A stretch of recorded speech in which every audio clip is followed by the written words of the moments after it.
I knew something was off when Gary, the CEO who'd once sobbed into my office ficus during the 2020 layoffs, stood in front of the all-hands meeting looking like a man who'd just sold his soul to a meditation app. "I'll be stepping away for a wellness retreat," he said, like he hadn't just greenlit 3 massive vendor audits and a Q4 restructure that could have buried us. And then came the twist. During my absence, I've asked Haley to step in as acting CEO. Haley, his daughter, fresh out of whatever corporate Hogwarts MBA program taught her that startup energy and corporate continuity were the same damn thing. She walked in 5 minutes later wearing heels that could kill a horse and a designer bag that probably cost more than my entire Honda Civic. "We're modernizing," she chirped, smiling like someone who didn't yet know what a balance sheet actually was. Gave her the benefit of the doubt for about 6 seconds. Then she pulled out a color-coded org chart and laid it flat across the glass table in the conference room like she was mapping out a seating chart for brunch at the Met Gala. "We're going lean, young, fast," she said, tapping at names like she was picking dodgeball teams. Except in this game, the last ones picked got pink slips. She didn't know the difference between ops and finance. She sure knew how to use buzzwords. Synergy, agility, next-gen solutions. Haley had a whole TED talk's worth of phrases and none of the substance. She told the marketing director she wanted more viral, like it was something you could order off DoorDash. I asked her if she meant more organic reach or a brand campaign. She blinked and asked if I was resistant to innovation. 12 years. I'd been here 12 years. Through budget freezes, 3 failed acquisitions, 1 ransomware attack, and the Great Coffee Machine Rebellion of 2017. I duct-taped this place together more times than I could count. And now, I was standing in a room watching a 26-year-old with 0 P&L responsibility ask if we really needed compliance.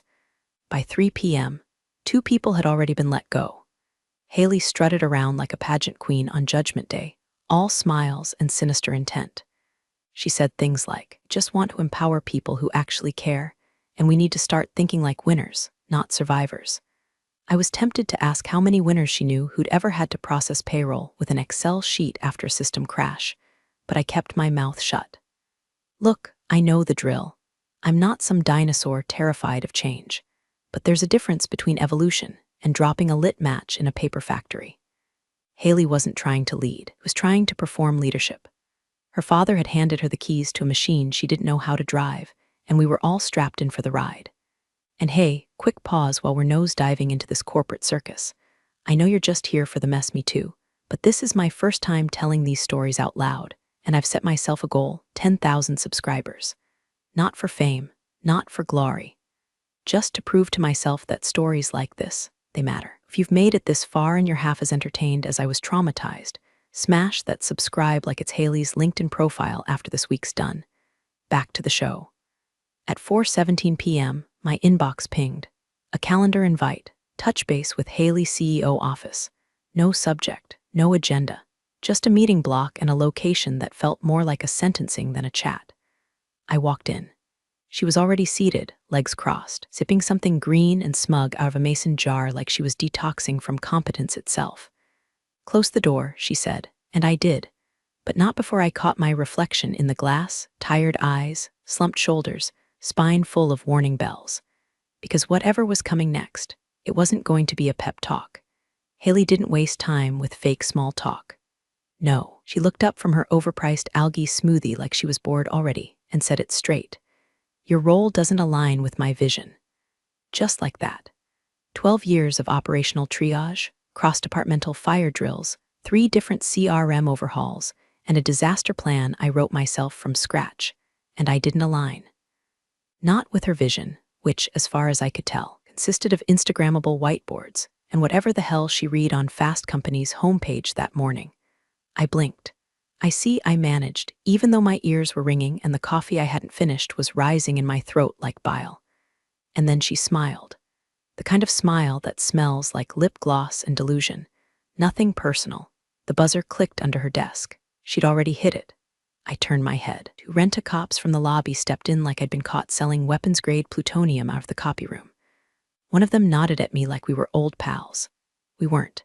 "You can grab your personal items now, or we can have them mailed," Haley said, stacking Post-its like a damn Bond villain. "Totally your choice. Totally my choice." like being mugged or hit by a train is a choice. I stood up slow, trying to hold whatever dignity I had left as the entire floor. My floor watched from behind their monitors. Nobody said a word. Not IT Kevin, who once cried in my office over his divorce. Not Ellie from procurement, who I'd personally vouched for during her last performance review. Not even Mike, who knew the supply chain was still duct taped together with my spreadsheets. They just stared. I walked out with my coffee mug, a succulent I'd kept alive for 5 years, and a single dry cleaning ticket. That was it. Security flanked me like I might detonate at any second. But I didn't scream, didn't beg, didn't give Haley the satisfaction of tears. I just walked. It wasn't the firing that broke me. I've been through worse. What snapped inside me was the how. The staged performance. The look on her face like she was doing the company a mercy by erasing me. Like I was a dusty filing cabinet taking up space in her startup-themed fever dream. At home, I dumped the succulent on the kitchen counter and stared at it for 10 solid minutes. I hadn't even named the damn thing. I just called it plant. It was still more loyal than half the staff. I didn't eat that night. Just sat on the couch in my blazer, shoes still on, feeling the phantom weight of my work badge like a ghost hanging around my neck. I tried to cry, couldn't. The humiliation was too clinical, too precise. Like a scalpel cut, no blood, just air rushing into the wound. And then around midnight, something clicked. I didn't know if it was adrenaline or spite or just the last neuron in my brain lighting a match, but I stood up and walked to my old bookshelf, 4th shelf, behind the fake copy of Eat, Pray, Love I used to hide my good scotch. My old laptop, the gray one with the cracked trackpad and keys that still smelled faintly like cinnamon gum and stress. I plugged it in, powered it up, waited for the ancient fan to stop wheezing like a smoker in winter. Logged in, there it was. A folder long forgotten but never deleted. Contingency. Because here's the thing about staying in one place for 12 years. You see everything. And if you're smart, which I am, you keep a few receipts. Just in case the princess-in-chief ever decides you're not aligned. The subject line just said, "Need your eyes on something." I didn't sign it with my name. Didn't include a greeting. Just 3 lines of text, sent from a burner Gmail I hadn't used since the days when we thought Slack was a passing fad. Check what's buried in Q4. Start with vendor line items, then find the settlement. Then I hit send. Board member #3, Trish Davenport. Finance pitbull, former colleague, now sitting high on the board's audit committee with a reputation for smelling cooked books through a firewall. We hadn't spoken in 4 years. Didn't need to. If she saw that email, she'd know. Trish never needed smoke to find a fire, just the scent of old money burning. Back at Haley HQ, the corporate Hunger Games were in full swing. Every LinkedIn notification was a fresh wound. Please welcome our new strategy advisor, Kyle. Excited to announce Cameron as our new head of growth. Kyle and Cameron were 2 frat-scented MBA bros Haley once bragged had built a VC-backed juice cleanse startup that tanked before it shipped a single bottle.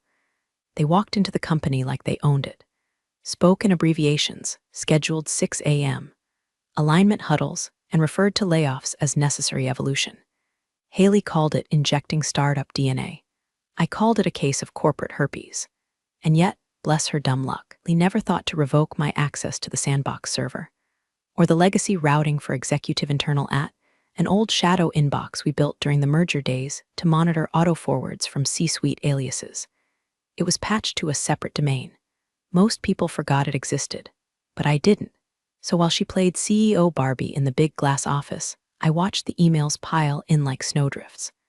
Vendor complaints, budget oversights, furious email from procurement asking, who approved a $92,000 strategic research payment to a company called Torvis Holdings, LLC. That one made me raise an eyebrow, because Torvis, as I remembered from our 2021 vendor audit, was flagged for ties to a competitor's family trust. And then it dropped. An attached PDF in a thread about discretionary liabilities. Legal stamped. Confidential watermark. Last modified by G. Carter CEO. Subject, final settlement Incident #471 approval and ND clause. The memo read like a legal morgue report. Some upper-level exec had been accused again. The details were vague, redacted in places, but the payout was clear. $315,000 in exchange for a full NDA, arbitration clause, and no press. Signed, approved, filed. All wrapped up just 3 days before Gary announced his wellness retreat. Haley had no idea. Hell, even legal probably thought it was buried deep enough to rot. But someone had CC'd the wrong address. The shadows, they remember. I sat back in my kitchen chair, coffee long gone cold, and let the silence settle. This wasn't just a screw-up. This was the kind of thing boards get sued over. Investors panic over. The kind of rot that doesn't just sink reputations, drags legacies down with it. I printed the memo. Watched the ink dry like blood from a reopened wound, then I stapled it. One clean corner. Sharp, precise. Smiled like a woman with a scalpel. It started with a whisper, 5 words that detonated like C4 in the HR war room. Clarification on Q4 settlements, please. Trish didn't call. She emailed. Short. Surgical. CC'd no one. And she sent it directly to Melissa in HR. Melissa once bragged over sangria that she could make a scandal disappear before the copier jammed. Her usual botox calm turned to cold sweat the moment she saw Trish's name. The memo was never supposed to surface. It had been stitched together in the shadows. Just another line item masked as consulting fees. Another signature on a quiet payout to protect the company's halo. The accused exec had since retired for personal reasons and now taught leadership seminars in Colorado. The victim had signed, disappeared, and left a crater behind no one dared to speak of. Until now, Melissa called legal. Legal called Gary's assistant.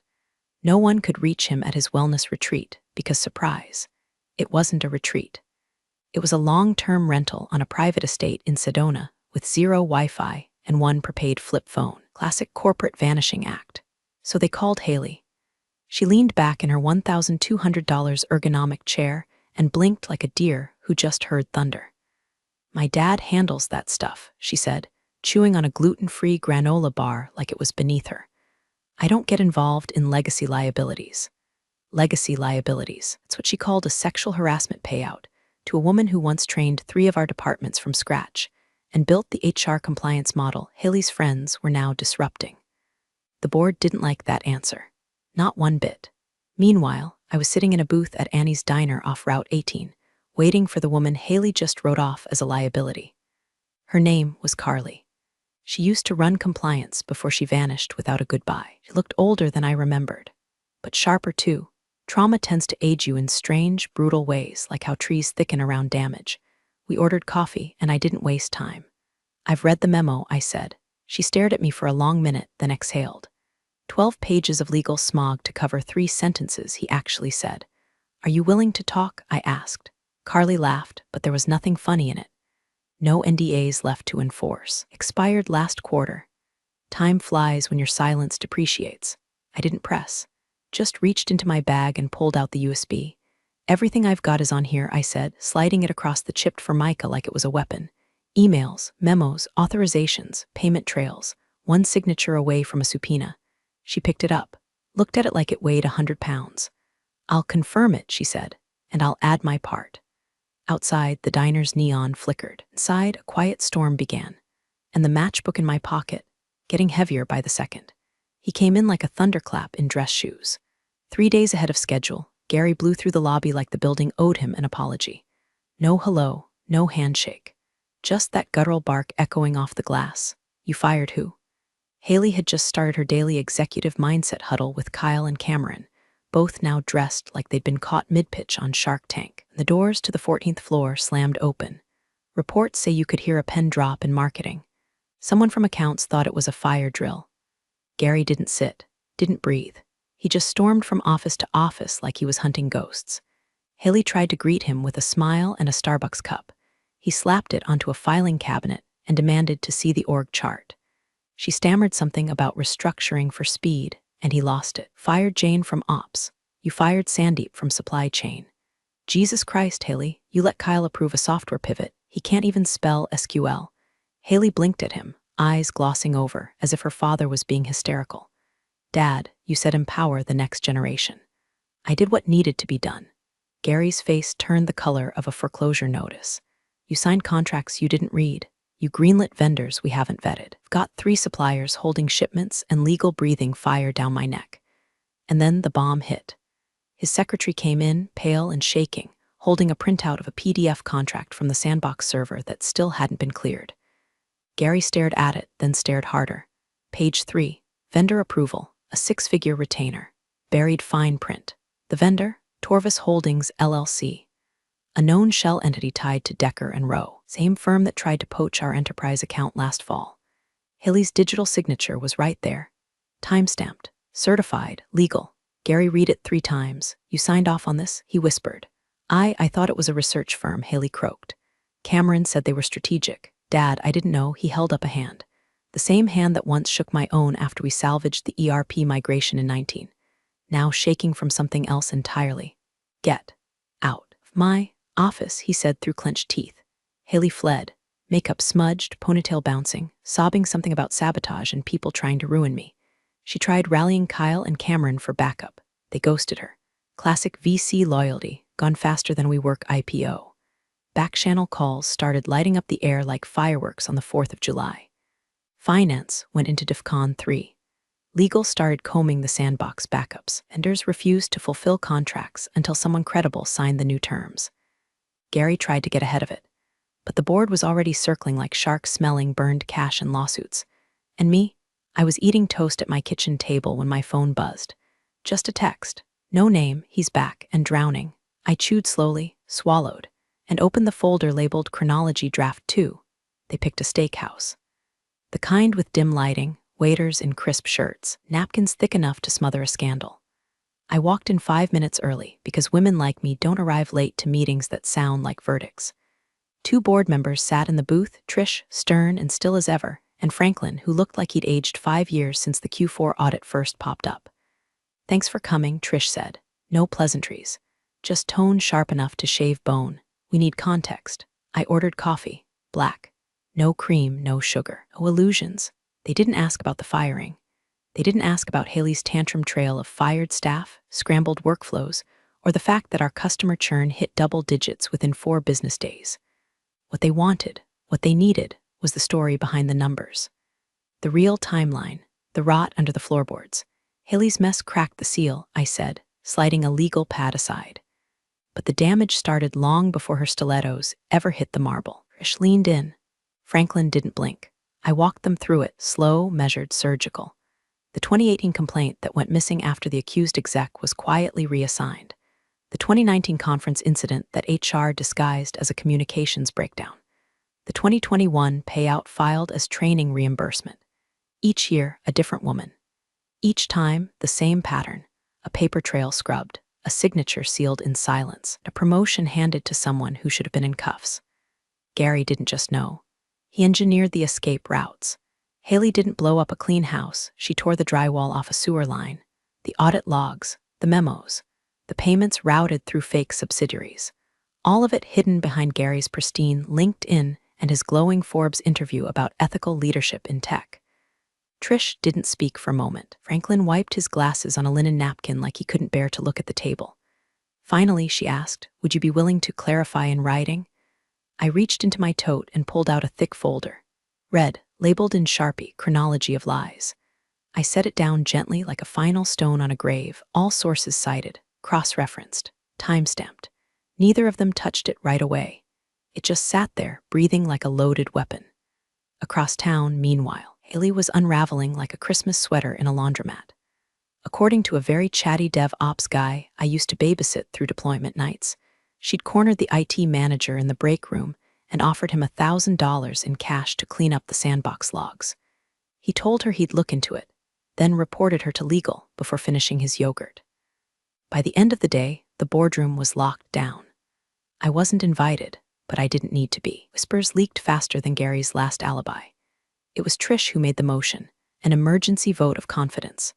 Not in Gary, not in Haley, but in the system, the real system.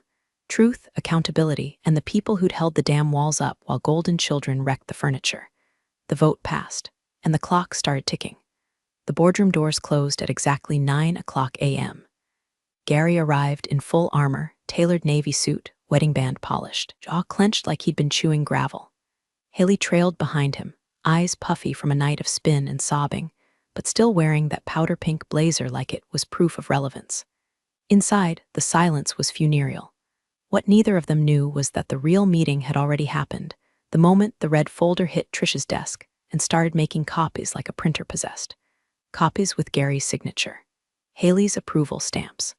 wire transfers to shell vendors, char memos that read like mafia code. The opening slide of the presentation didn't mince words. Chronology of misconduct internal summary review. Gary blinked. Haley looked like someone had just slapped her with her own resume. Franklin opened. Calm, direct. We've reviewed financial transactions from Q4 of the last 5 years. Several items require legal clarification, and we're flagging potential breaches of fiduciary duty. Trish took over next, flipping pages like she was counting sins.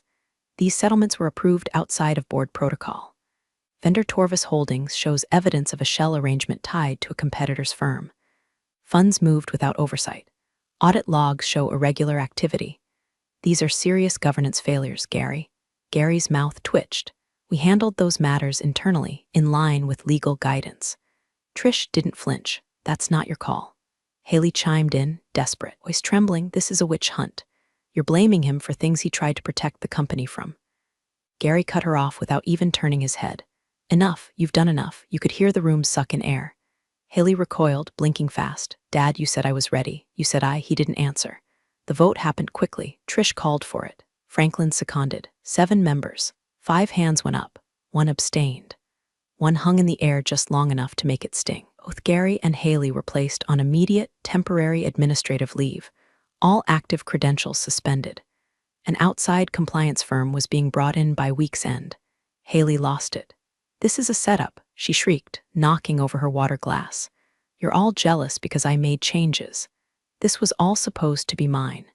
Gary stood quietly, didn't defend her, didn't deny it, just stared at the floor like he was watching his entire kingdom turn to ash at his Italian loafers. By 10:15, they were escorted out of the building.